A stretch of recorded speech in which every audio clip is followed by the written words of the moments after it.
Salam Rahayu dulur Cakra Caraka dan Ngaji Kalam. Di program baru kita Ngopi, Ngolah Pikir bersama saya Caroline dan Nyai Diajeng. Untuk kali ini kita bakal bahas tentang pesugihan. Intinya nggak asing tentang bahasa pesugihan ya. Oh iya, pesugihan tuh ada nggak sih sebenarnya? Ya. Pesugihan. Sebenarnya pesugihan itu ada dan sudah banyak yang melakukan pesugihan.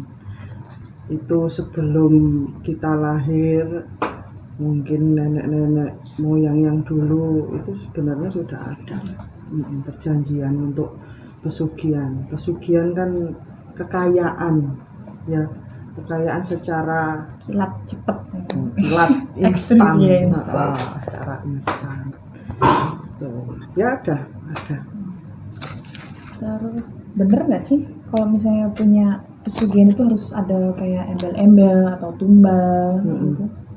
Bener. Karena kan kita itu melakukan perjanjian sama makhluk gaib. Namanya juga mau atau pengen harta yang secara instan, itu kan perantaranya itu yang melewati gaib, melewati makhluk-makhluk gaib gitu. Ya memang harus ada timbal balik, karena kan mereka itu sebagai jasa untuk orang yang pengen kekayaan secara instan gitu. Namanya juga dipinjam jasanya kan, kita paling enggak kan harus ngasih imbalan. Terus kayak misalnya tuyul, babi ngepet, kayak gitu memang ada perjanjian dengan siluman-siluman kayak gitu. Iya, itu jenis-jenis pesugihannya. Jadi pesugihan itu punya taraf ataupun punya level. Levelnya gini, ada yang kayak tuyul ataupun sejenis makhluk-makhluk gaib yang lain, itu kan buta dengan uang sebenarnya. Jadi kita harus memperkenalkan dulu. Contoh, kamu ambil 20.000, ya udah 20.000 aja yang diambil. Nah terus kalau kayak babi ngepet, atau mungkin kalau di luar Jawa itu ada uyang, nah kayak gitu, atau mungkin ada makhluk-makhluk yang lain. Nah, itu pun juga punya level tersendiri yang nanti bisa menghasilkan uang. Mungkin sekitar satu hari itu harus target 500.000 mungkin, ataupun 1 juta. Semakin banyak level gaibnya itu juga semakin tinggi. Berarti ada targetnya ya? Ada targetnya, kayak sales ya. Iya, harus ada target ya. Kalau nggak target berarti dipecat tuh. Iya. Oke. Terus nih kalau misalnya kayak di tempat-tempat kayak jembatan atau di pabrik-pabrik, misalnya ada kayak kurban, ada kecelakaan atau segala macam tuh, mereka itu bener nggak sih kayak dijadiin tumbal gitu untuk yang punya tempat itu gitu? Kayak sudah harus ada target tumbal gitu ya. Jadi namanya perjanjian itu punya, kita ngomong kalau bahasa Indonesia spesifikasi ya, ataupun menu. Nah, yang ditumbalkan ini apa? Hewan atau manusia. Nah, kalau lingkupnya hewan apa dulu? Mungkin kerbau atau sapi atau ya jenis hewan-hewan yang lain lah. Nah, terus kalau manusia bisa di lingkup keluarga. Terus apa ini namanya? Kalau perusahaan mungkin bisa di pegawai-pegawainya. Kadang kan ya yang saya tahu kan ada ya di suatu perusahaan ataupun suatu pabrik atau ya pokoknya itu industri lah. Salah satu karyawannya, pegawainya ada yang mati. Entah lagi, kadang cuma lagi ngepel, kepleset ya, gitu kan. sepele-sepele Heeh. gitu ya. Kok apa ya bisa langsung bisa ini loh, dijadikan apa ya kayak patokan gitu. Umpama setahun sekali ini mesti harus ada yang ada korban mati. gitu ya. Nah itu sudah banyak kejadian-kejadian yang dialami. Memang pesugihan itu kita ngomong kejam banget. Iya. Karena yang ditarget pasti nyawa, pasti itu. Tinggal mau siapa yang nanti ditarget. Bagi yang ini orang-orang yang mungkin dia punya rasa ya atau peka ya, indra keenamnya, kadang-kadang ini sudah ngerasa bahwa di situ itu melakukan suatu perjanjian pesugihan. Iya. Mereka pun bagi yang sadar akan itu biasanya sudah safety, sudah punya benteng. Aku harus gimana? Terus setelah itu mungkin ada benda yang kayak jimat gitu yang mungkin pegangan, kadang kan ada yang minta kayak gitu kan. Diri sendiri. Ya itu kan perantara, karena kan yang dilawan itu goib. Jadi paling enggak kan kita juga punya pegangan. Kalau diri kita tidak mampu loh ya untuk memperisai diri kita sendiri, ya paling enggak harus ada pegangan untuk membantu itu gitu. Ya kita ngomong itu sudah umum kalau soal tumbal-tumbal di jalan atau di tempat-tempat pekerjaan itu udah umum gitu. Tinggal waspadanya aja. Terus biasanya kan ada nih yang mengidentikan dengan pesugihan itu kayak di laut kidul gitu. Kayak gitu tuh emang seperti itu atau ada yang lain gitu loh, ada tempat lain gitu. Ya, pesugihan. Nah ini pesugihan itu mesti identiknya sama Ibu Ratu Kidul, Nyi Roro Kidul, Nyai Blorong. Nah itu ada nggak sih di tempat lain? Ada. Jadi setiap penguasa laut atau penguasa gunung, mereka pun punya atau memfasilitasi perjanjian pesugihan. Jadi kayak punya apa ya? Punya ini loh, klan. Apa ngomong ya? Lingkup lah, punya lingkup atau punya kelas-kelas sendiri. Umpama gini, Mbak Olin mau pesugihan gitu. Saya mau yang kelasnya sedengan aja deh, enaknya di mana? Nah, itu biasanya punya pos sendiri. Oh, di sini Mbak, di hutan ataupun di gunung. Jadi tidak harus di laut, nggak harus di laut gitu. Karena Ibu Ratu Kidul itu tidak memfasilitasi itu. Yang memfasilitasi, yang saya tahu, yang memfasilitasi itu ini loh, staff-staffnya. Mau nggak kira-kira dibelokkan untuk mereka yang ingin pesugihan secara instan itu tadi. Itu. Terus nih kalau misalnya kayak dalam pesugihan tuh apa ada kayak oknum atau misal nih lewat Mbak Nyai Ajeng untuk bisa dapet si pesugihan ini, entah tuyul, entah apa, babi ngepet kayak gitu ya. Jadi orang perantara ya, yang dia itu memfasilitasi jasa pesugihan gitu. Ya karena gini, orang tersebut sudah biasa berkomunikasi dengan gaib. Nah di saat ini sama-sama mencari keuntungan loh, antara yang memfasilitasi jasa ini terus setelah itu orang yang mau difasilitasi, dan goib yang memfasilitasi. Jadi sama-sama saling Berkontribusi lah. iya. Ya, ya itu memang ada, sampai sekarang pun ada sebagai penghubung goib atau siluman yang mereka punya fasilitas soal pesugihan. Nah, nanti itu ada syarat-syaratnya, harus ini, dan apa ya?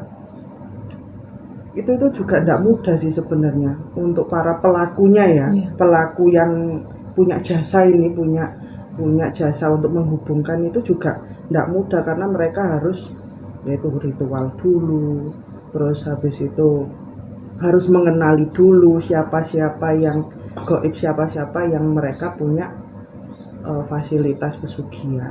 Berarti tetap di antara si perantara dengan si apa namanya kayak kita nyari pesugihan itu tetap ada perjanjian ya. Tetap.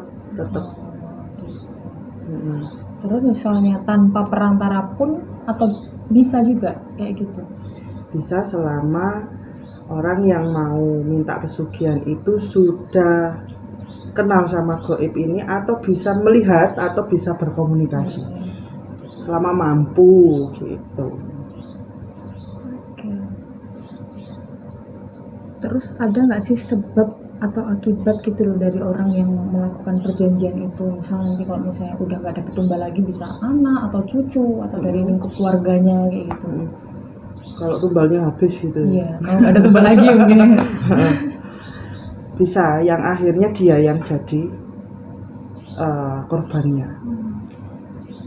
Nah, itu sebab akibatnya ya, jika tumbal itu sudah tidak disajikan, nah, istilahnya kan gitu, nggak disetorkan, atau telat nyetorkan, itu pun juga bisa akhirnya ke si pelaku ini, itu pelaku atau orang yang sudah melakukan perjanjian. Nanti dia yang akhirnya mati. Nah, matinya kemana, ini urusan mereka sama ini goib gitu kan. Terus kekayaannya kemana? Ya akhirnya habis. Dan itu sangat merugikan anak turun sih kalau sudah perjanjian pesugihan, karena kita bawa karma kan di situ. Bawa karmanya turun temurun. Buat dulur-dulur mungkin ada yang mau tanya, bisa sambil kita ngopi dulu ya Nyai ya. Oke. Kan kita lagi ngopi. Saya mau tanya untuk yang masalah yang sudah melakukan perjanjian itu kan yang pendapat yang kan akan turun temurun. Itu yang kena jadi tumbal. Ada nggak cara buat mengatasi masalah pemutusan perjanjian itu? Iya. Ya. Pemutusan perjanjian itu memang sulit kalau sudah ke ranah pesugihan. Jadi memang harus ada orang yang dia itu ahli, ataupun, nah ini kita akhirnya membahas soal cahaya orang ini. Apa ya diomong ya? Auranya orang ini itu tahtanya lebih dari goib yang dia memfasilitasi suatu perjanjian. Itu pun harus ada syarat. Oke, aku mau memutus ini, tapi syaratnya tolong dipenuhi. Nah, apa aja syaratnya? Itu baru bisa terputus. Dan itu 1001 orang yang bisa seperti itu. 1001. Karena perjanjian sama goib ya itu tadi, perjanjian sama goib ini di luar dari perjanjian kita sama Tuhan, ya kan? Akhirnya apa? Dampaknya kan kejam, dampaknya lebih kejam. Kalaupun harus diputus, yaitu tadi harus ada perantara. Terus yang kedua, dari anak turun ini mungkin ada yang dia punya linue, dan dia harus menebusnya dengan lelaku, mungkin berspiritual, berdharma. Ya itu pun belum tentu bisa memutus 100% gitu. Ya kejamnya pesugihan memang. Iya. Aduh. Mungkin ada yang mau nanya lagi. Ini mengenai yang babi ngepet ya. Pada umumnya babi ngepet itu gaib atau orang itu melakukan ritual supaya bisa menjadi si babi ngepet itu. Gitu. Kan rata-rata cerita dari masyarakat itu kan yang diceritakan adalah bahwasanya orang itu menjadi si babi. Bisa ini enggak? Maksudnya itu gaib atau memang jadi babi beneran gitu? Ya. Babi ngepet itu sebenarnya itu gaib. Jadi bukan orang yang berubah pakai, kan ada itu ya di TV gitu kan, dia pakai jubah akhirnya Berubah jadi jadi babi. Nah itu sebenarnya dongeng. Ya, jadi itu siluman babi. Setiap siluman itu punya raja atau ratu masing-masing gitu. Tinggal nanti yang digerakkan itu ya anak buah mereka. Jadi itu goib yang disuruh tuh. Berarti melalui dari tua-tuanya yang Dari ketuanya gitu. tuanya. Dari Dan rajanya. juga. Makanya kayak kan ada sih yang seperti apa ini namanya, monyet ya kan, terus habis itu kelinci, anjing. Ya itu bukan orangnya yang jadi monyet apa jadi kelinci, tapi makhluk gaib yang berbentuk yang seperti itu. Itu pun ya ada level-levelnya. Umpama kayak babi ngepet, 1 hari berapa dapatnya, kalau kera berapa, ya kayak gitu. Itu ada level-levelnya. Jadi nggak hanya mie pedes ya. Pesugihan pun itu ada levelnya sendiri. Itu sih. Ada lagi? Terus tumbal ini kan biasanya kan ada yang menggunakan atau saji atau hewan ataupun manusia yang biasanya rata-rata yang diambil itu kan dari keluarganya mereka atau yang paling tersayang gitu kan. Tapi ada cerita dari masyarakat itu pakai orang lain, maksudnya atau tetangganya atau apapun itu. Apakah memang bisa? Karena kan yang membuat perjanjian itu si pelakunya itu kan otomatis kan yang diincar kan keluarganya. Gitu loh. Apakah bisa kayak saya ibaratnya pesugihan tapi aku nggak belum keluarga aku yang kena. Jadi tetangga aja yang kena. Nah ibaratnya ada tetangga resek, oh tenaga ini aja buat tumbal gitu. Bisa nggak sih kayak gitu? Bisa. Jadi nggak harus keluarga. Yang penting itu setor tumbal yang penting.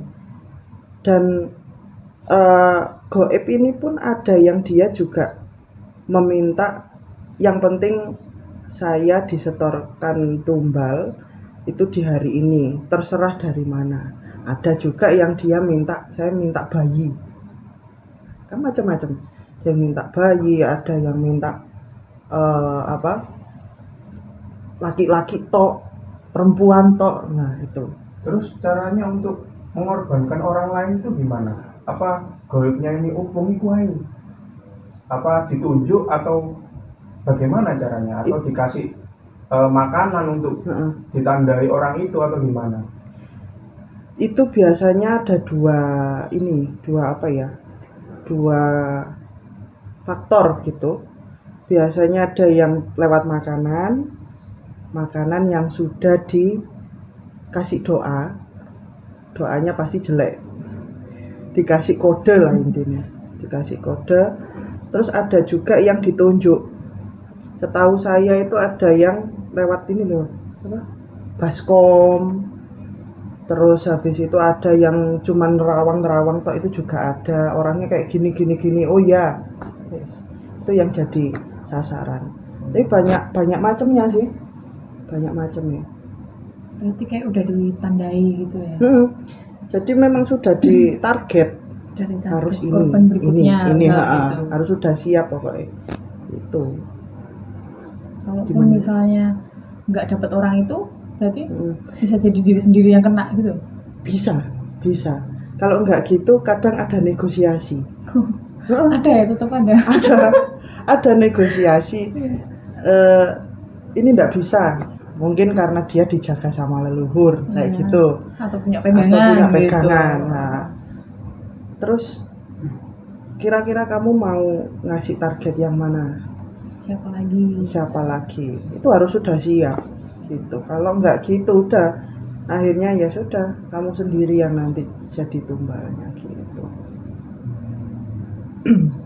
Terus pesugihan uang kembali, Oh, Itu- duit balik ya. iya itu gimana? Itu pakai tumbal atau gimana? Soalnya kan Oh, itu ada juga ya. Iya. uangnya itu biasanya itu dibuat beli kan kasih kembalian terus akhirnya kembali lagi kepada pemilik. Mm-mm. Itu gimana? Itu tetap minta tumbal, tapi biasanya itu pakai hewan. Yang penting berhubungan dengan darah.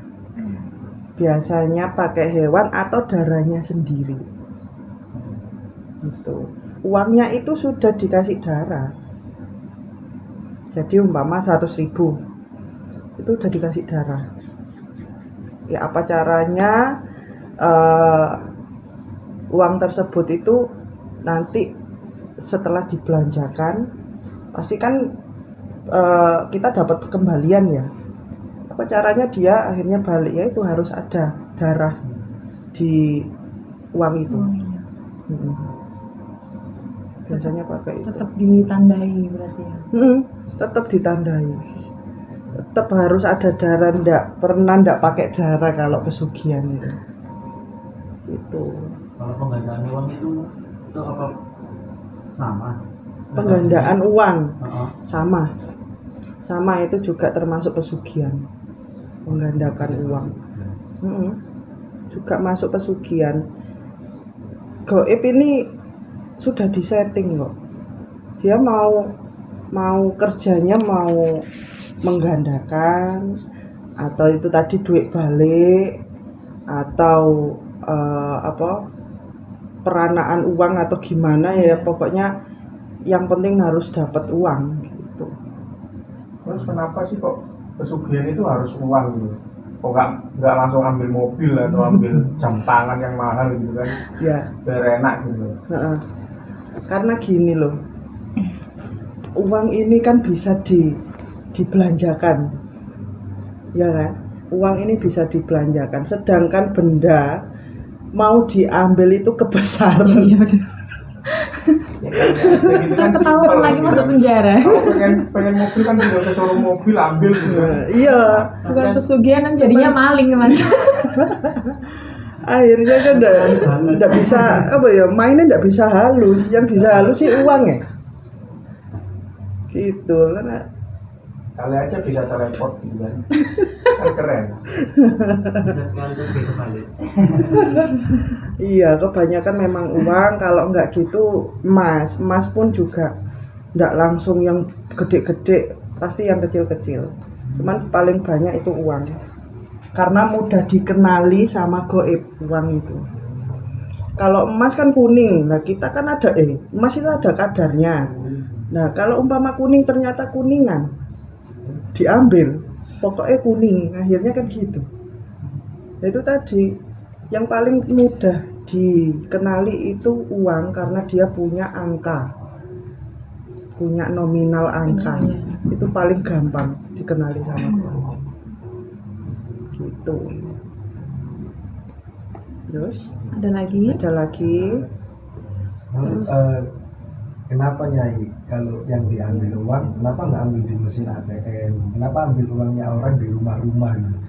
Di bank aja, ini kan pusatnya uang. Pertanyaan menarik. Ya, pinter. Jadi gini, gaib itu panas sama yang namanya logam sebenarnya. Kalau di bank itu kan udah ada aluminium ya, brankas ya. Brankasnya kan dari besi baja itu. Nah, goib itu panas sama yang namanya lempengan-lempengan logam.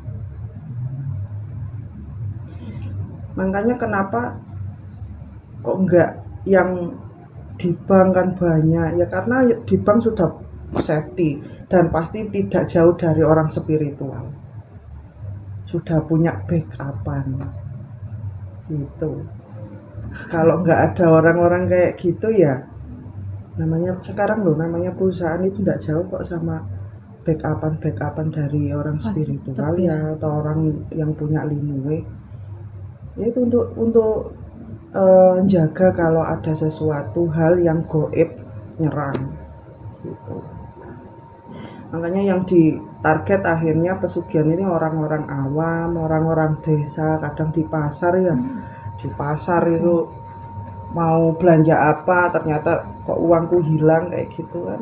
Ya itu yang ditarget orang-orang kayak gitu. Udah ngerti goib, mana yang pinter mana yang enggak. Ya mungkin ada lagi Mas. Kalau pesugihan biasanya kan kita pakai jasa makhluk gaib gitu kan. Kalau misalnya seperti susu, biasanya kan banyak tuh orang yang pakai susu atau buat lancar biar bisa jualan banyak gitu. Itu termasuk pesugihan apa bu? ya Kan tetap pakai usahanya dia sendiri. pelarisan, akhirnya penglaris. Ya, penglaris ini juga ada perjanjian. Jadi sama dengan halnya pesugihan. Tapi penglaris dia itu tidak se ekstrim pesugihan. Kalau penglaris kan gimana caranya menarik konsumen. Ya. Tapi kalau pesugihan gimana caranya tidak diketahui orang di saat dia mengambil uang. Jadi beda atau itu termasuk pesugihan yang bisa pakai tumbal atau gimana? Itu hampir sama karena mereka juga pakai tumbal, hampir sama sistemnya juga di perjanjian pesugihan. Cuman ya itu tadi ada levelnya mau yang pesugihan ekstrim atau yang standar atau yang hanya itu tadi penglaris. Nah itu masih dalam lingkup pesugihan sebenarnya. Ya, ada lagi. Terus kalau misalnya kayak di tempat-tempat di jalan gitu kan banyak nih kayak yang serem-serem atau kayak jalannya tuh kelihatan kayak singgup kayak gitu tuh.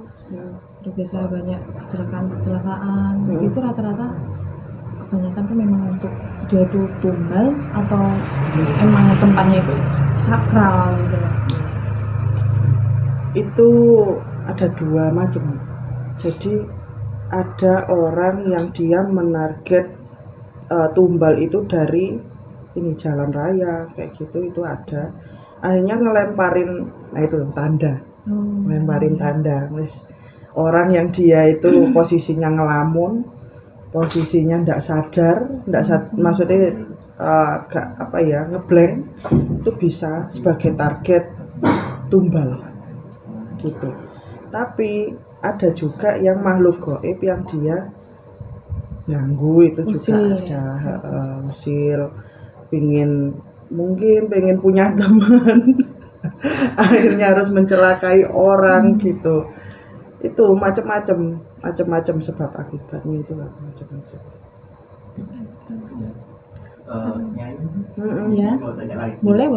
Cuman agak gimana ya? Pembahasan tuyul. Oh iya. Nah, itu apa benar kalau misal contoh bapakku itu ada kayak melihara tuyul, terus itu minta disusun, itu mitos apa enggak? Terkadang ada ya tetangga yang bilang kayak gitu. Nyusoni tuyul gitu ya. Nah saya itu sempat ngalami hal yaitu soal orang yang punya ingon-ingon ya. Iya. Jadi dulu itu ya saya ngomong sih ada salah satu tetangga itu yang ngingu tuyul. Waktu itu namanya saya waktu itu masih umur 10 apa 11 tahun, lihat ada tetangga itu, nah tangannya kayak gini loh di belakang, Gendong. itu gendong gitu. Tak lihat siapa kok wajahnya tua gitu. Jadi wajahnya tua tapi ya kayak manusia kerdil gitu kan. Habis itu nyoba untuk nggoda, sayanya nyoba untuk nggoda, tak peletin ya, gitu. Nah ternyata tetangga saya itu diwaduli gitu loh, diwaduli. Akhirnya tetangga saya itu noleh, ngapain kamu? Waduh, berarti ini apa ya? Akhirnya kan saya cari tahu, ternyata itu tadi tuyul. Disusuin iya, karena susu itu kan juga mengandung darah. Tahu. Ambil darah. Iya. Ngambil darah. Iya, ngambil darah. Makanya tetap tumbalnya itu tidak jauh dari yang namanya darah, walaupun lewat ASI kayak gitu. Pakai susu sasetan gitu nggak bisa ya? Tidak bisa, khawatir expired. Kali kalau ada aku mau sih. Itu yang mau nyusu siapa ini? Iya tahu soalnya itu produknya pabrik gitu Iya. kan, bukan langsung dari manusia itu. Terus ada juga yang perjanjian itu dengan ya maaf harus tidur bareng sama siluman, itu juga ada. Itu sudah kelasnya itu sudah kelas siluman yang agak tinggi, sejenis ular. Terus habis itu sejenis buaya. Nah, tapi kan wujudnya mereka itu kalau nggak tampan ya cantik. Dan Bisa punya anak juga kayak gitu. gini, jadi kalau perjanjian itu nggak akan bisa punya anak. Mereka udah punya settingan, ya apa caranya untuk KB. Berarti hanya sekedar teman tidur gitu ya. Akhirnya kan beranaknya kan di uang harta terus yang ngalir Imbalan, itu kayak imbalan imbalan. situ. Yang penting kamu tidur sama aku, nanti aku kasih kayak gitu. Kata yang Ya banyak. pokoknya harus punya kamar ritual sendiri bagi mereka yang punya perjanjian pesugihan. Tuh. Oke. Ada lagi Ada yang mau lagi? tanya? Teneng. Bapak mungkin agak-agak apa ya, mistis nih. Kalau soal pesugihannya pasti banyak di luar negeri pun juga ada yang akhirnya diidentikan pesugihan perjanjian sama iblis untuk karir, untuk yaitu jabatan. Untuk cepat kaya. Iya, itu juga termasuk perjanjian pesugihan. Terus ada nggak sih pesan atau nasihat untuk mereka yang sedang melakukan kayak semacam suatu perjanjian dengan pesugihan gitu? Gini, bagi mereka yang sudah melakukan suatu perjanjian, mau ndak mau ya, apa yang jadi kebutuhan gaib itu, ya itu harus dipenuhi. Kalau ndak terpenuhi, ya akibatnya kalian sendiri yang menanggung. Karena sudah jadi pilihan mereka ya, jadi mereka yang harus menerima resiko. Ya kalau mau diputuskan perjanjian itu ya harus ketemu sama orang yang lebih spiritualnya lebih tinggi, ilmunya lebih tinggi. Cuman ndak segampang itu perjanjian sama gaib langsung bisa diputuskan di detik itu juga. gitu. proses gitu. Prosesnya lama, Beruntunnya. prosesnya beruntun, heeh. Apa aja harus dipenuhi dulu karena kan ketemunya harus sama ratunya juga itu. Kalau ngomong cukup enggak dengan cara ibadah kayak gitu, umpama saya nggak mau melakukan perjanjian, udahlah tak putus sendiri, saya tak ibadah ke jalan yang benar Iya. gitu, bisa apa enggak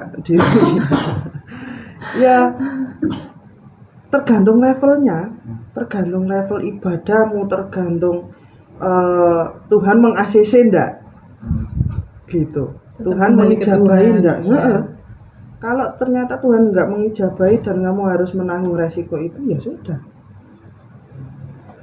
walaupun ibadahnya itu khusyuk, permintaannya itu kalau bisa ini sudah selesailah semua karena saya terlalu pusing dengan apa tumbal-tumbal. Nah di saat Tuhan tidak mengizinkan, ya sudah mau gimana, lakoni aja. Iya, kalau misal yang jadi korban tumbal-tumbal itu jiwanya itu Kemana? kemana? Gitu. Apa Ya. benar dibawa sama yang Yang goib. goibnya tadi atau gimana? Gini Jadi pengalaman salah satu goib. nyampur. Iya, nyampur. Pegawai baru gitu misalnya. Ya gini, saya itu pernah ada pengalaman memutus, ya ini ada salah satu pasien ya yang ingin memutus perjanjian karena kan sudah capek gitu sama yang namanya perjanjian pesugihan. Itu saya lihat langsung korbannya. Jadi memang di goib itu ada penjara untuk korban iya, penjara untuk pelaku iya, Ada tempat khusus. Ada yang dipekerjakan juga ada, tapi target korbannya ini penjaranya itu ya cuman apa ya kayak penjara di sel-sel tahanan biasa gitu. Tapi bagi yang mereka sebagai pelaku itu baru siksaannya kayak siksaan neraka, hampir mirip. Saya ngomong ya itu neraka karena perjanjianmu ataupun dirimu ini tidak percaya sama Tuhan kan gitu. Akhirnya belok untuk ke yang instan. Jadi bagi mereka korban-korban itu ada di ini penjara-penjara itu sampai pelaku masuk ke situ, mati ya masuk ke situ, barulah ini ada proses nanti sama Gusti itu ada proses.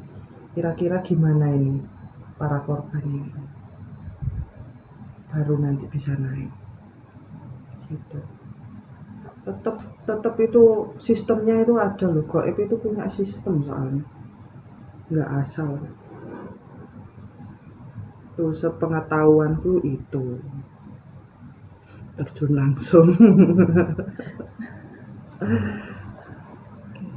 Ya, Ada lagi. udah cukup. Terus kalau misalnya ada nggak sih solusi mereka yang ingin memangkas perjanjian pesugihan untuk solusinya sendiri gitu? Ya solusinya itu tadi cari orang yang ilmunya lebih tinggi, spiritualnya lebih tinggi. Terus kalau sudah terlepas dari perjanjian itu cepat-cepat untuk melakukan karma baik, berdharma. Terus setelah itu ya jangan sampai melakukan hal itu lagi. Memang saya lihat itu orang-orang yang melakukan pesugihan itu tidak ada jalan keluar, langsung apa ya udah terbelenggu. Makanya udah mending nggak usah lah, mending kerja sendiri jeripayah sendiri daripada mengandalkan yang namanya goib, karena mereka itu bisa menjerumuskan, bisa ada ya goib juga yang menuntun untuk melakukan hal baik, itu juga ada. Tapi kalau sudah lingkupnya negatif pasti mereka menjerumuskan dan butuh timbal balik tuh. Oke, kayaknya cukup untuk pertanyaan-pertanyaan dari dulur-dulur semuanya. Mungkin minggu depan nanti kita sambung lagi dengan tema yang baru lagi. Gitu. Lebih misterius. Lebih misterius. Oke, terima kasih untuk dulur-dulur yang sudah menyaksikan program kami yang baru ini di Ngopi Ngolah Pikir. Terus jangan lupa tetap ikuti terus Cakra Caraka dan Ngaji Kalam channelnya. Terima kasih, salam rahayu, rahayu, rahayu.